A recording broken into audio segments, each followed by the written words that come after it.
had this feeling of like, I need to learn how to protect myself. He did shove me in a library in public, right? And here we are at night. It's dark. I'm in my car.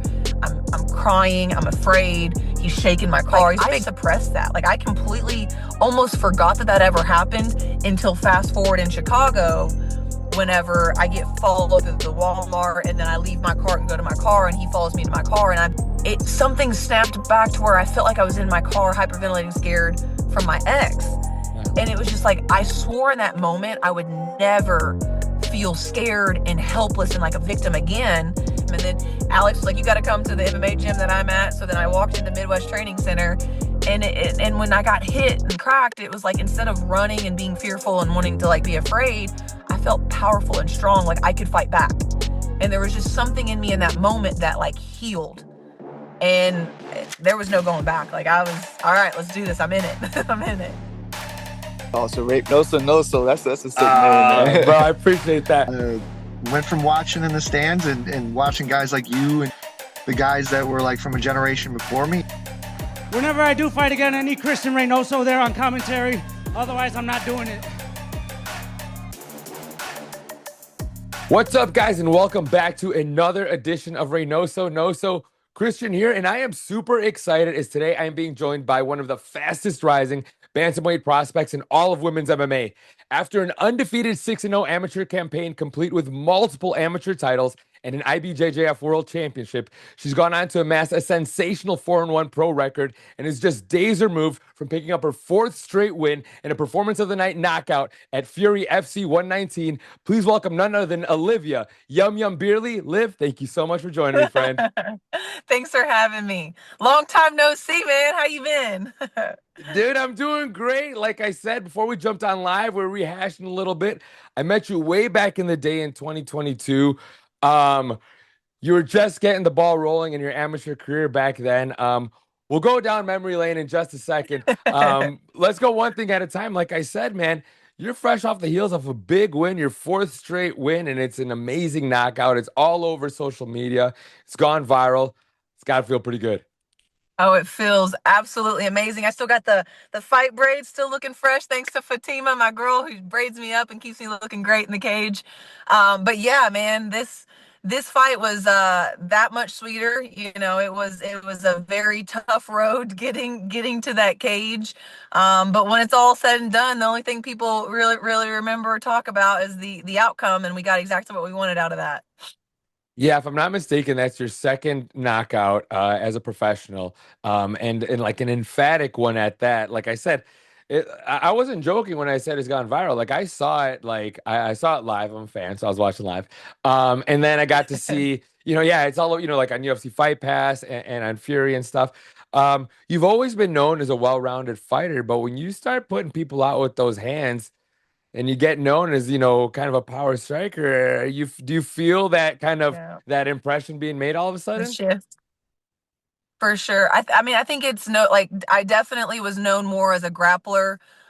Even though my amateur debut was second round TKO as well, I've kind of always had more of that grappling wrestling style. A lot of people, when they train with me, they ask if I come from a wrestling background. But there is power in these hands.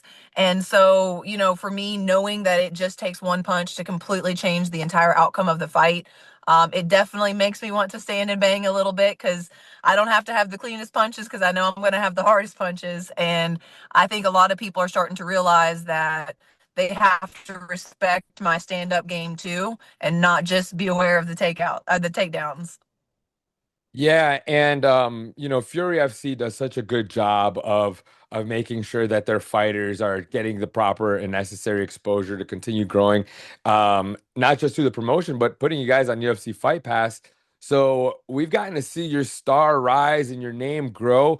Are you feeling that as well, along with becoming a striker, just your star in general rising? Do you feel it?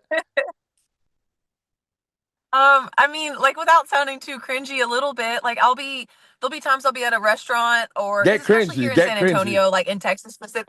Yeah, get creative, right? And like I mean, I just left an event with Rocks Discount Vitamins. They're one of my sponsors. They've been with me for a while, and when I was in there, I guess there was two guys. They were looking over at me, and they're like, "Were you the one that?" And they pulled up my fight and they asked for pictures and stuff. And so it's definitely kind of hard for me to wrap my mind around. I'm a small town girl, grew up in a small town in Kentucky, and and so it's like kind of crazy to think that like people are walking around with my face on their shirt or my sticker on their water bottle or whatever it might be. But that what I'm doing is I guess inspiring or like, captivating people enough to where they want to follow, they want to know what's going on and they care about it. So it's definitely, like this interesting thing that I'm starting to see. And granted, I'm nowhere near where I'm going to end up. And I know I haven't even come close to scratching the surface of my potential and where I'm going to be in the next couple years. But just to see that what I am doing is getting recognized, it's definitely rewarding and it's encouraging. It means that I'm on the right path and that I'm doing something the right way.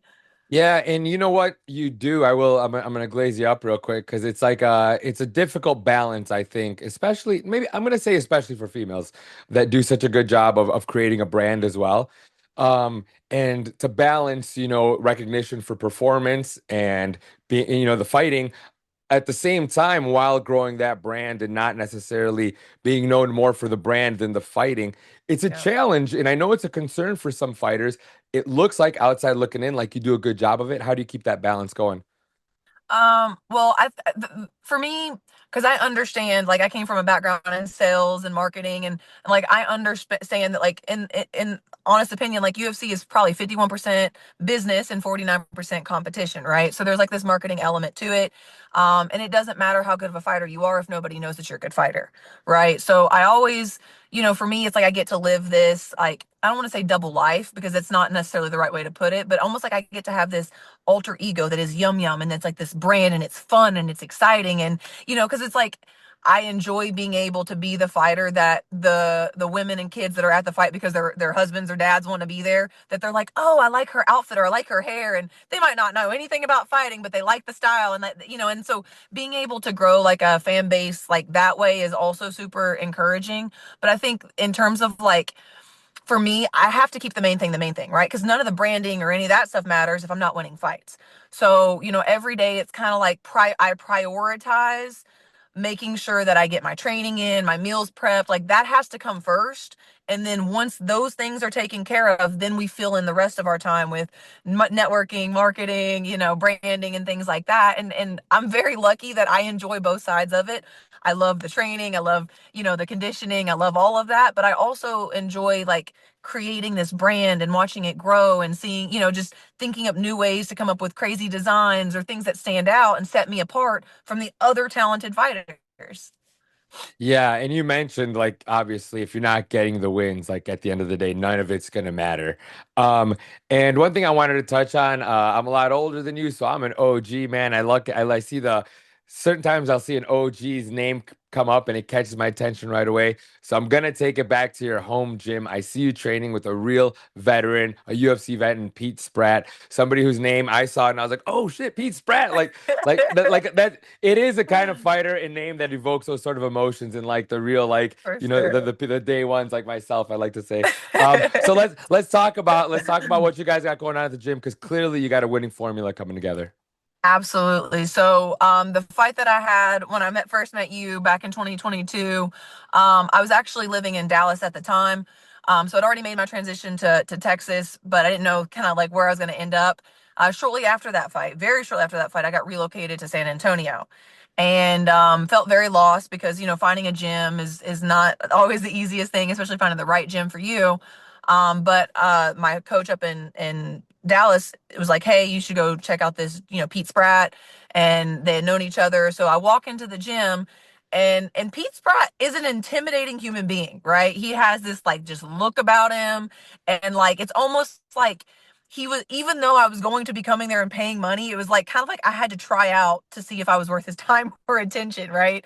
And so I remember I walk in and he kind of like looks me up and down and like, and I'm just sitting here like, do I talk? Do I not talk? Like, what do I do? And he's like, all right, put on your gloves and see what you got. And I just remember being like, oh my gosh, like I have to do a good job. And I was just throwing punches as hard as I can.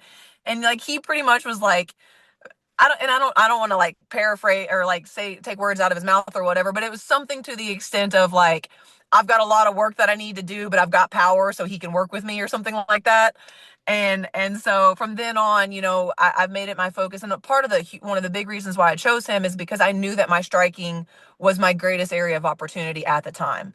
The wrestling and the grappling always kind of came naturally. Just, being strong and being powerful and being athletic, but I didn't really have great striking technique. So I work with Coach Pete Spratt twice a week, one-on-one for like pad work and striking and specific to me in the game plan. I have a grappling coach that I work with once, sometimes twice a week. And then obviously I do Muay Thai classes. I get boxing rounds in. We have training partners. We have MMA practice. But I think the thing, that I found in him is like, it's a great dynamic between athlete and coach. He has this mindset where he's going to match your energy, right? If you're not about it, then he's all right. You do what you do. But I think because he realized like quickly on that I was absolutely about it and that I'm going to be blowing him up. Hey, are we doing our private today? Hey, what time? Hey, can we get another session in? I didn't like how last night's practice was. And it was almost probably annoying, but I think he respected the fact that like I'm fully in, like I'm 10 toes down, like I'm in this. And so it's been a really good matchup because he definitely has this incredible striking background and lots of accolades, and he's been where I'm trying to get to. So there's that mutual, like, understanding and trust that we do have. Yeah, I mean, it's not always the popular opinion, but for me, and I think you resonated this as well, um, to have a coach that's been there and has done that, I don't know. It just carries a little bit more for me than someone Mhm. that may or may not already have the skills and the coaching abilities. But it just to have that asterisk next to their name and to know that they've been there, they've done that, and they can kind of guide you. I think it goes a long way. So clearly, you're getting that with Coach Spratt. You mentioned though. A lot of relocations, right? We kind of live in an era Mhm. of like cross training and bouncing around to different gyms. Yeah, yeah. But it sounds like you got a pretty good thing and a solid core going with your grappling and your striking coaches. Absolutely. And granted, that doesn't mean that I don't cross train. I'm a big woman here in South Texas where a lot of women are, 5 foot tall.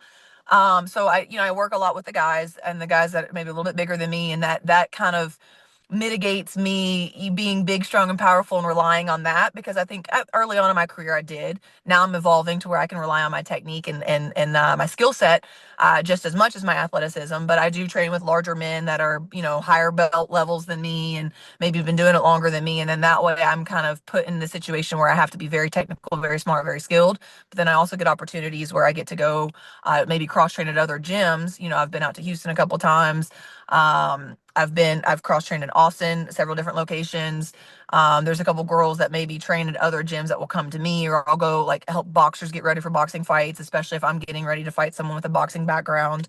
So we found a lot of ways to work in cross training, just to make sure that I'm very well rounded and that I've seen different types of stances and styles, and so nothing's gonna really take me aback because I train on the regular with black belts in jiu-jitsu from Brazil. I train on the regular with professional boxers that are in the boxing ring, and so it gives me this like confidence, not just physically but mentally, knowing that I've faced someone that's got that similar style of background.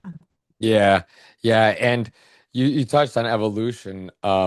Let's take a quick step back. We'll circle back to the current era, but talk about evolving. I know your background is about as diverse in sports as you're going to come across from, if I'm not mistaken, like gymnastics to basketball and soccer and cheerleading and um am I wrong? Like I remember, like No, and you're I'm going back not. in the No, memory bank. you're I remember chatting to you about this a million years ago, yes.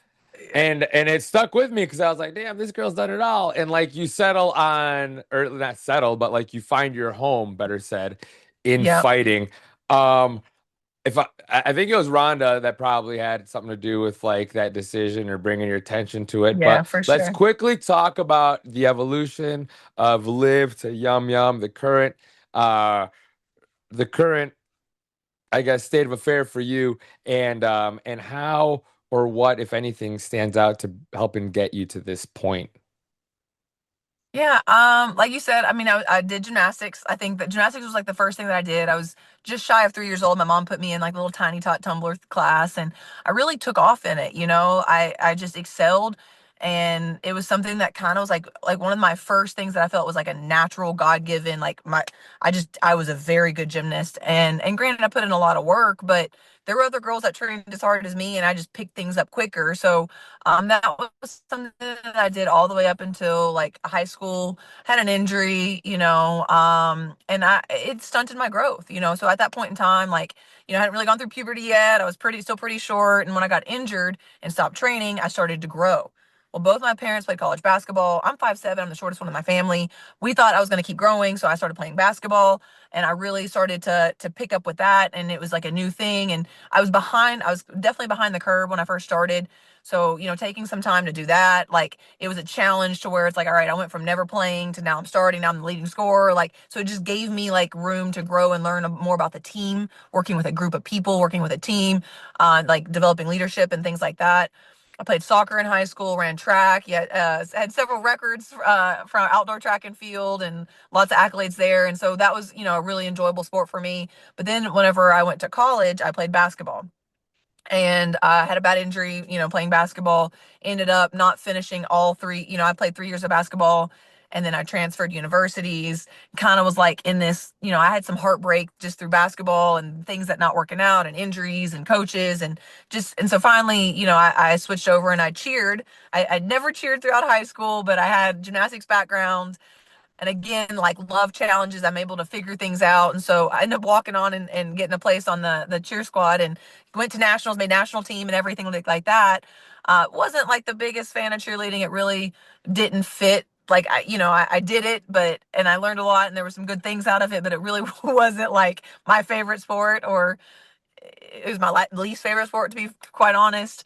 And so when I finally graduated school, I've always liked to work out. My identity's always been an athlete, and I kind of felt like lost. Like, what am I going to do? I need something.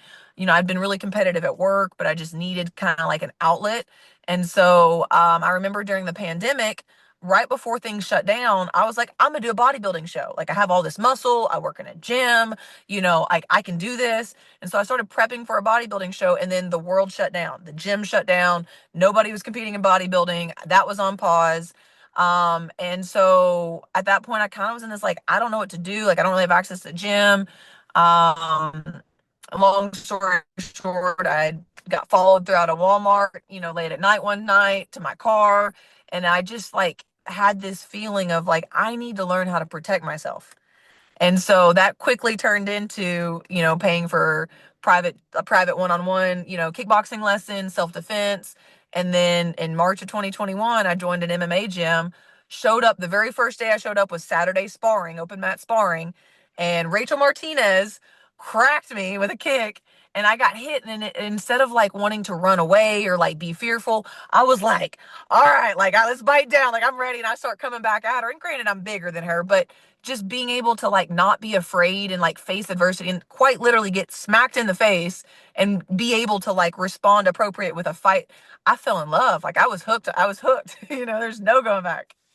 Wow. And we don't have to go into it because I can completely understand if you don't want to, but you brushed over the ball kind of getting rolling on this combat sports thing with an awful incident of getting followed around a Walmart parking lot.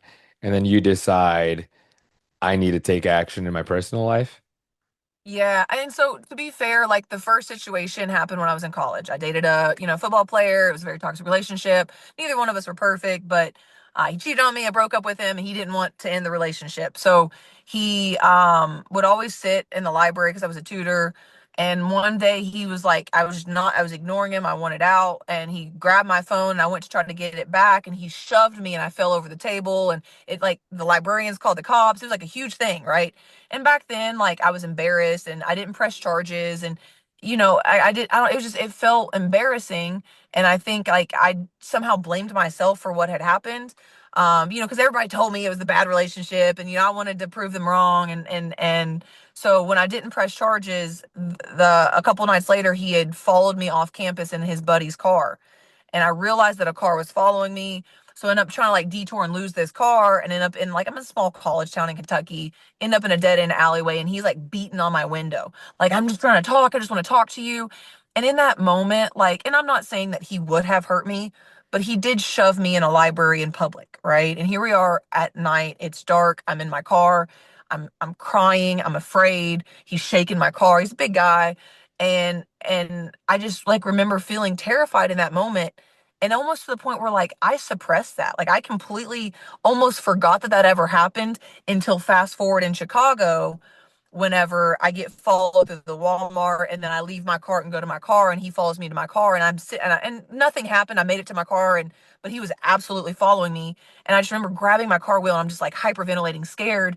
And then something snapped back to where I felt like I was in my car hyperventilating, scared from my ex. Yeah. And it was just like I swore in that moment I would never feel scared and helpless and like a victim again. And I was talking to one of my guy friends, Rocco, who also has probably fought on some cards that you maybe commentated for. He's like, well, let me show you a few things, right? He's like, I'll teach you some basic stuff, and he taught me a few things, and then I started working with Alex Rigo, who was more polished MMA fighter at the time, and then Alex was like, you got to come to the MMA gym that I'm at. So then I walked into Midwest Training Center, and when I got hit and cracked, it was like instead of running and being fearful and wanting to like be afraid, I felt powerful and strong, like I could fight back. And there was just something in me in that moment that like healed. And there was no going back. Like I was, all right, let's do this. I'm in it. I'm in it. Man, that's so powerful because I think the honest reaction to experiencing trauma sometimes is to shy away from a similar experience, right? Like if I get into a physical altercation and it's horrible and it leaves me feeling terrible, maybe my first instinct isn't to go get into a fist fight at the gym. But you're pointing out how in doing so, you really had a liberation happen and you're able to kind of not only get past something, but begin writing a new chapter in your life. That's and I don't want to speak for all women, but I'd say for the most part, like most women, like we want to feel like we have, control of our safety and like our very rarely, do you probably ever walk to your car at night and kind of like have to check your surroundings and be really worried. And that's something that most women like kind of like live their life walking around like being cautious of their surroundings. And again, that doesn't mean all men are bad or all women are whatever, but it's just definitely something that you kind of have to take notice of. It's different for men and for women for sure. And so kudos to you, obviously, for taking those steps and now, recognizing your platform and realizing that you can put that out there, and maybe there'll be other women or, not necessarily even women, just people in general that realize they could use the enforcement of confidence, like real confidence that comes from something. Mhm. So credit to you. And it's got to feel pretty good for you as well that as you're growing and your star is rising, that other empowered women are taking notice. I see people like Kendra Lust, partnering up with you and helping bring some spotlight to you. So why don't we talk about that relationship and generally powering up, coupling up with other empowered women in the industry. Absolutely. And that's one thing like the combat space like because in general I think it's easy to be very competitive and us women are always competitive with each other. But I've been nothing but uplifted by this community. I think Kendra, I came across my page back when I was still an amateur fighter. I think back in like July of 2023, whenever I was fighting for my second title fight with Fury. She had started commenting on my page. I honestly did not know who she was. I knew she had a big following, her Instagram presence, and she seemed like, based off of what I saw, to be somebody that was like pretty dominant in the space and had always been supporting other women. And so she would comment on my messages, and I find out who she is through some of my guy friends, and they're like, how do you know her? And I'm like, well, how do you know her? But she's been so very friendly. She has a daughter that also boxes. And I think that part of what she's doing is to set a good example for her daughter in the sense of like women, like we can uplift other women without taking away from ourselves, right? Granted, the only time that I have competition is when I'm locked in the cage with them. Once we step out of the cage, no longer competition. I root for you. Like I respect you. Because I understand that we're going through very similar things. And there's just like a lot of respect that I have for all women who participate in this sport. But yeah, she's been very, very helpful making, connecting me with the right people, really helping promote me on her platform. I know she's doing the same for another girl named Jasmine.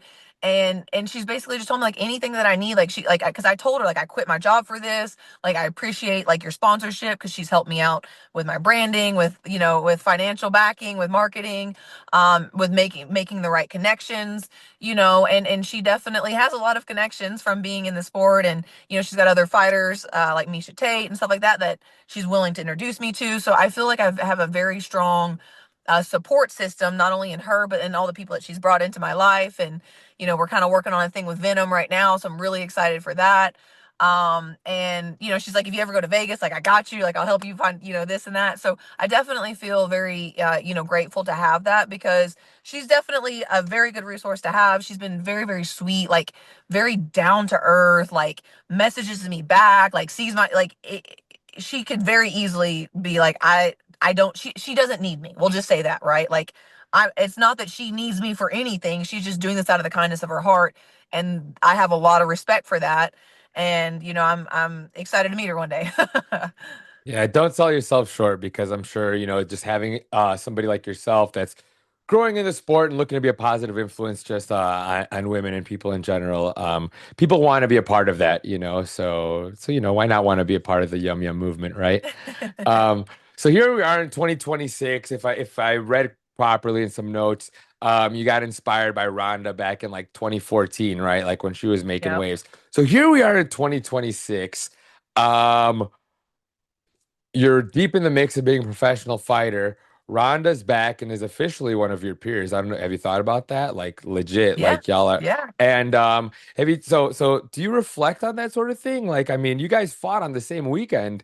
Um, Yeah, isn't that crazy? And it's pretty ironically enough, crazy. a girl that I trained with, Alexa Yanez, was a big part of Ronda Rousey's camp. Like, I don't know if you saw that one where they're getting into the cool plunge and they're talking about like animals and stuff. That's my friend Alexa. So she was in my corner coaching me when I was competing for BJJ Worlds. And she trains with Ronda, and had I not been injured, Alexa was like, "Hey, like they'd be down to train with you." But this camp, my coaches were very protective over me since I was coming off of an MCL tear and a meniscus tear, and probably should not have fought when I fought, but you can't keep me down for very long. So I had the opportunity to probably be a part of her camp, when she would come out to Vegas, because I know she was training between two different places. But I had to prioritize. As cool as that would have been, as much as I would have loved to have done that, it would have been a bucket list thing for me. Just it wasn't God's plan. I was coming off an injury, and I kind of needed to have a special bubble that was tailored around me. And I know that it would have been tailored around her, and rightfully so. So I didn't get that opportunity. But yeah, it is super cool to see that. Now we're kind of operating in similar spaces. And this person that I first like saw as like just doing things that nobody else has ever done. Now I have the chance to be a part of that, which is crazy.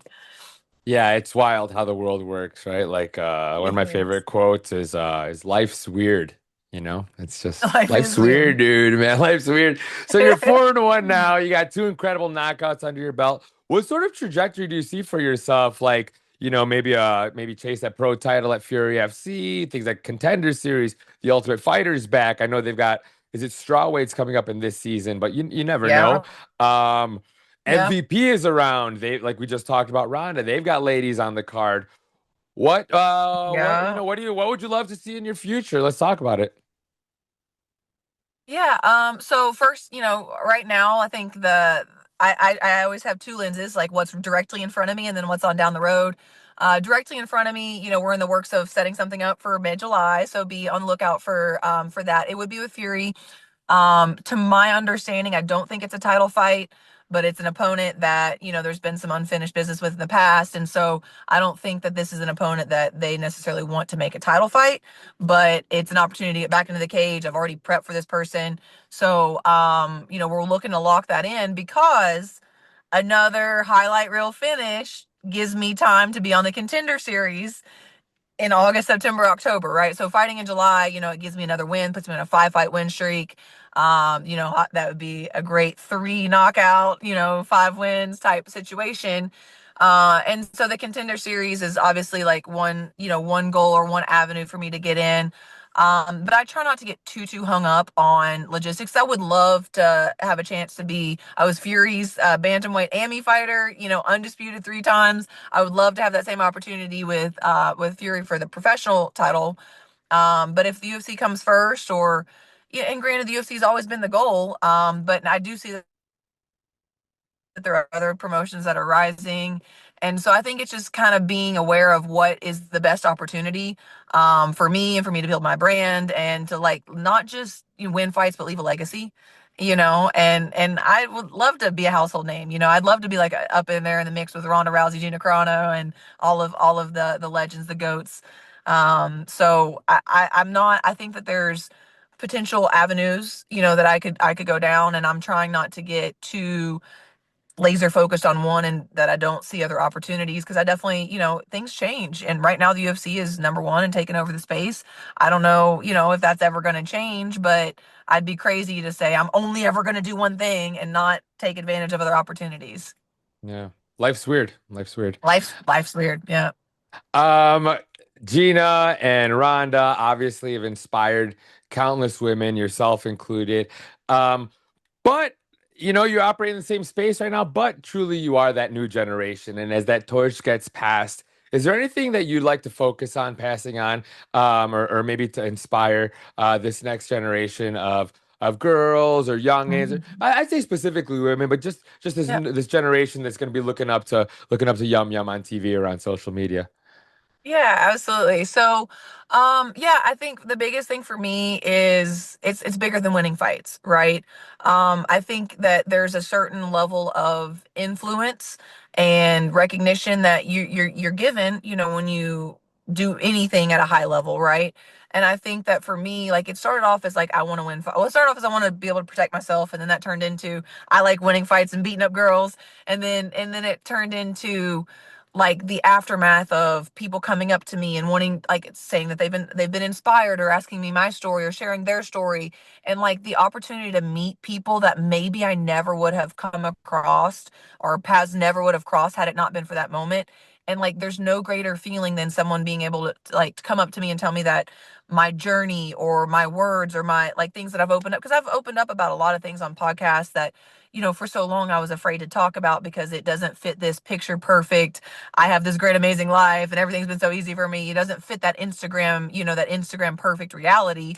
But in doing so and in being vulnerable and opening up and sharing my story, people can relate to that. They can be, encouraged by that. They can laugh at my at the things that I've done that probably shouldn't have done. And it helps leave a positive impact and let people know that like it's okay to be a human. It's okay to mess up. It's okay to be girly. It's also okay to be, very masculine and take over and dominate a space. Like the society has just put so many labels on who we are and who we should be. And I know for me specifically, like I struggled a lot with my self-image. It was a very hard road for me to figure out, who I was, who I wanted to be, and to see my value outside of maybe how men thought I looked, or whatever, right? I used to base my worth based off of how I looked, and now it's like what I'm capable of doing, and more importantly, I've based my value based off of how I make other people feel about themselves. And that's been such a liberating thing for me, is to not be tied into this, you got to look a certain way, dress a certain way, be a certain size. I'm a big girl. I'm never going to have a thigh gap. Like, it's just not going to happen. But now I look at my legs as like, these are powerful legs. You better not get kicked by these legs. And so it's just been such like a rewarding journey for me. And I hope that, other people, women, men, whatever, can see it as like, hey, it's not too late. I was 24 years old when I first walked into an MMA gym, right? So like a lot of people think that they're too old to try new things, but you're not. But yeah, I could sit going on and on about that. You're gonna have to shut me up. No, it's honestly it's great because it's you have a unique perspective, obviously given your background and how much you've accomplished in a relatively short amount of time. I'm just gonna say it. It's really amazing. It's impressive. I'm inspired. I might go for a run as soon as we're done. So why don't you before I send you on your way, how about you tell everybody how they can stay up to speed on all things Live Beerly, social media and other? Absolutely. So you can follow me on Instagram at live, Livv, yum yum, right? That is the nickname, yum yum, because I eat them up, baby. Eat them up. Also, you can catch my fights on UFC Fight Pass.